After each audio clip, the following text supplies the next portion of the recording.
উত্তর দিনাজপুরে বিজেপির অন্যতম গড় রায়গঞ্জ। তবে দল বদলুতে ভরা এবারের রায়গঞ্জ রাজনীতিতে এক নতুন মাত্রা সৃষ্টি করেছে।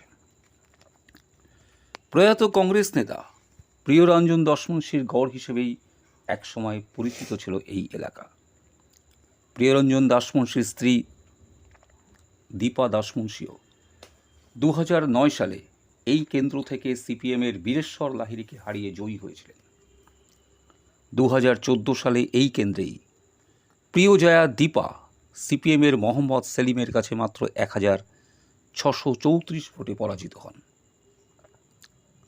ভাগ্যের কি পরিহাস, সেই বামেদের সমর্থনেই রায়গঞ্জে এবার কংগ্রেসের প্রার্থী আলী ইমরান রমজ, যাকে এলাকার মানুষ ভিক্টর নামেই চেনে।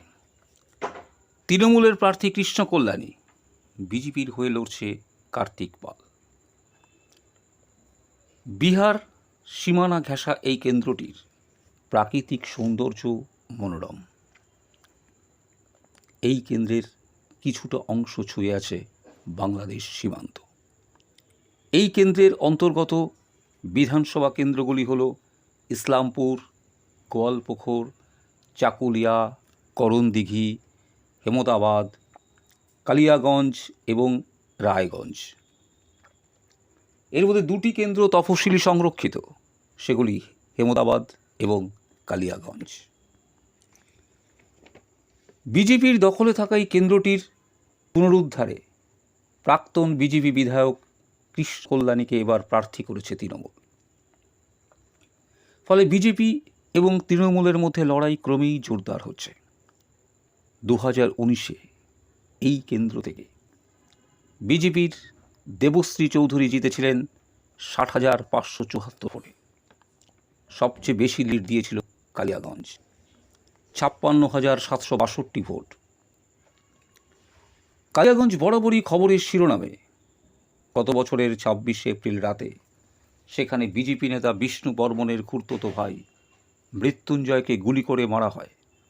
অভিযোগ ওঠে পুলিশের বিরুদ্ধে। পরিবার চায় সিবিআই তদন্ত। মামলা এখন আদালতে। পুলিশের বিরুদ্ধে ক্ষুব্ধ দাড়িভিটেও।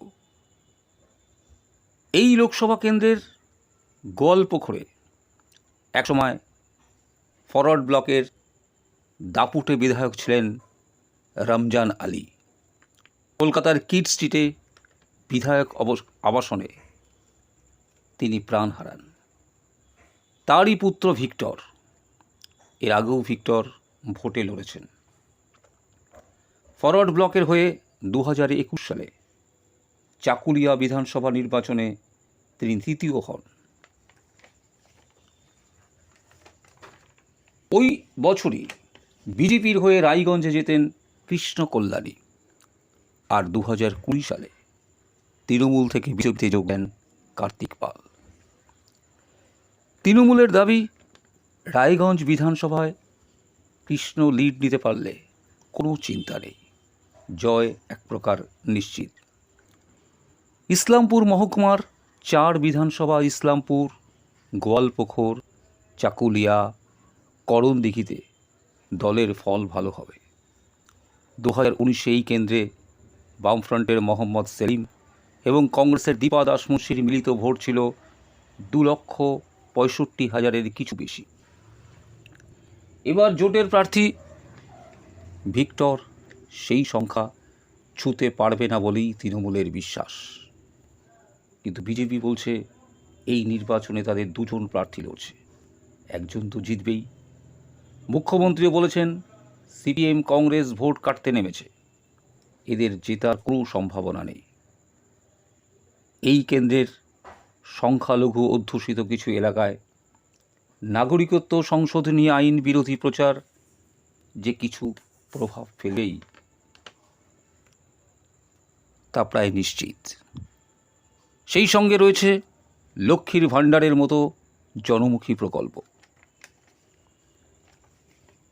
এদিকে নির্বাচন কমিশন সূত্রে জানা গেছে, রায়গঞ্জ লোকসভা কেন্দ্রে এবার শতায়ু ভোটারের সংখ্যা অনেকটাই। এদের ভোটদানের ব্যাপারেও কমিশন বেশ কিছু পদক্ষেপ নিয়েছে।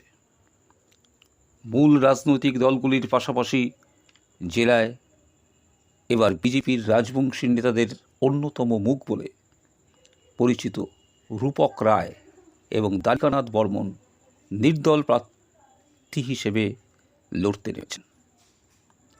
রায়গঞ্জে 111 কোম্পানি কেন্দ্রীয় বাহিনী মোতায়েন করা হতে পারে বলে নির্বাচন কমিশন সূত্রে জানা গেছে।